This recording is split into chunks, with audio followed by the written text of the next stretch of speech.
All right, let's dive right into this explainer and demystify the somewhat intimidating world of entrepreneurship. Rather than looking at dry balance sheets and theoretical business plans, we are going to frame this as an epic journey. It's a hero's journey, really, from stepping out into the absolute unknown all the way to creating massive economic impact. It's a completely fascinating process, and honestly, by the end of this, you might just see your own potential to create value in a whole new light. Here is our roadmap for today. We'll start by heading into the unknown, check out the types of entrepreneurial ventures, and then look at navigating the 7 assumptions. After that, we'll cover ecosystems and startup funding before wrapping up with the power of small businesses. Section 1. Into the unknown. So what does entrepreneurial actually mean? It's a buzzword, right? We hear it all the time on social media, in the news, from our friends. But we really need to step back and ask what it truly requires of a person venturing out on their own. It is definitely not just about starting a shiny new tech company or inventing some wild new gadget. Fundamentally, it's a mindset. It's a very specific way of operating in the world. The entrepreneurial spirit is formally defined as the proactive process of challenging the status quo and overcoming constraints to create value in new ways. In plain English, the crucial point here is that being entrepreneurial is simply acting to solve a problem with limited resources. It means looking at a roadblock like, say, having literally no money or no specialized degree and just figuring out a creative way around it. And the best part? This is a skill anyone can learn. It's not some exclusive genetic trait you have to be born with. Now, think of our main antagonists in this journey as uncertainty. Imagine a giant circle. In the very center is what you know for sure. Outside of that is risk, which is what you don't know. Kind of like a calculated gamble, where you can at least guess the probability. But enveloping all of that is a massive, dark cloud of uncertainty. This represents what you don't even know you don't know. It's all the things dependent on the future, like competitor moves, customer whims, sudden market shifts that you don't even realize you should be worrying about yet. Navigating this crazy uncertainty is the true domain of the entrepreneur. Section 2. Types of entrepreneurial ventures. Now, what's really interesting is that entrepreneurship isn't a one-size-fits-all endeavor. Not at all. You might build a lifestyle business designed just to provide a great income for you and your family while serving a niche local market. Or you might aim for a high-growth startup, seeking massive scale across global markets to eventually be acquired. You could even pursue a social venture targeting a triple bottom line to help underserved populations. But listen, whether you are building a tiny digital platform or a massive health company, the core process of overcoming constraints to create value remains exactly the same. Section 3. Navigating the 7 assumptions. To survive the unknown and keep your startup from crashing and burning, you have to cross a bridge built on 7 critical assumptions. You have to prove the customer actually has the problem you're solving, that your solution is uniquely desirable, and, this is a big one, that they are actually willing to pay for it. From there, you have to prove you can physically or digitally build the thing, recruit the talent to pull it off, and form the partnerships required to scale. Tackling these systematically, like making absolutely sure people will pay before you spend your life savings building the product, is how you survive the crossing. The end goal of testing all those assumptions is value creation. And it's a delicate balancing act. On one side, you have the buyer's emotional experience, resolving their true needs and wants.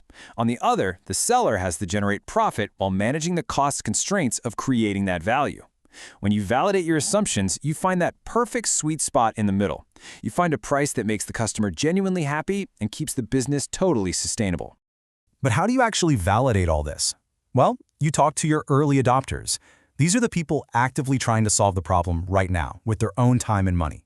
They're already putting in effort to find a workaround because the pain point is just so acute for them. Look, if you talk to 10 potential customers and only 2 are actively looking for a fix, your market timing might be way off. You will literally go broke trying to educate the market. That's why identifying and speaking with these early adopters is your absolute best guide through that dark cloud of uncertainty. Section 4. Ecosystems and startup funding. You know, no hero succeeds entirely alone. And you don't have to step into the unknown by yourself either. Your entrepreneurial ecosystem is packed with allies. You can find co-founders to share the load and bring complementary skills to the table. If you're flying solo, co-working spaces offer essential community and infrastructure. Then you have incubators providing low-cost rent to get you off the ground and accelerators that'll trade a small amount of equity for intense mentorship and a demo day to pitch investors. Immersing yourself in this ecosystem just drastically increases your odds of survival. Now let's talk about the elixir of startup life, money. You rarely start with millions in the bank, right? It's an earned progression. On day one, you're likely bootstrapping, maxing out personal credit cards, or getting a little help from friends and family. As you prove your assumptions over the first few years, you might attract angel investors who use their own personal wealth to help you grow. Eventually, if your model proves highly scalable, you might attract venture capitalists looking to take you public. The key takeaway? You earn your way up this timeline by systematically reducing that uncertainty we talked about. Section 5. The power of small businesses. Finally, let's look at the incredible boon these brave entrepreneurs bring back to society. Get this. Large corporate firms generate about 1.7 patents per 100 employees, but small firms, they generate an astonishing 26.5 patents per 100 employees. That means small business environments are roughly 13 times more innovative per employee than massive corporate environments.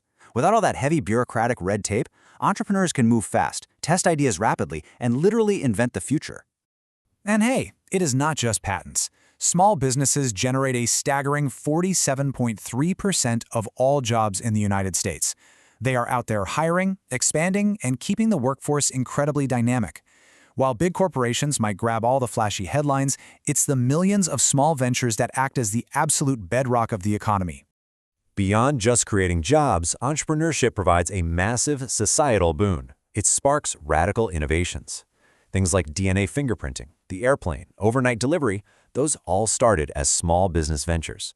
Furthermore, entrepreneurship provides a vital portal for financial independence and success for women and minority groups, allowing them to completely bypass the traditional corporate ladder. And on top of all that, they actively complement large corporations by acting as crucial regional suppliers and distributors. They are truly the solution engine of our entire society. So, I want to leave you with a question to chew on. What is inside your circle of knowledge, and what problem are you uniquely positioned to solve? Think about your own life. Think about those persistent, annoying pain points you encounter on a daily basis that no one else seems to be fixing. What unmet need might just be your personal invitation to step into the unknown and start your own entrepreneurial journey? Because as we've seen today, anyone can learn to navigate the uncertainty, and society desperately needs you to try.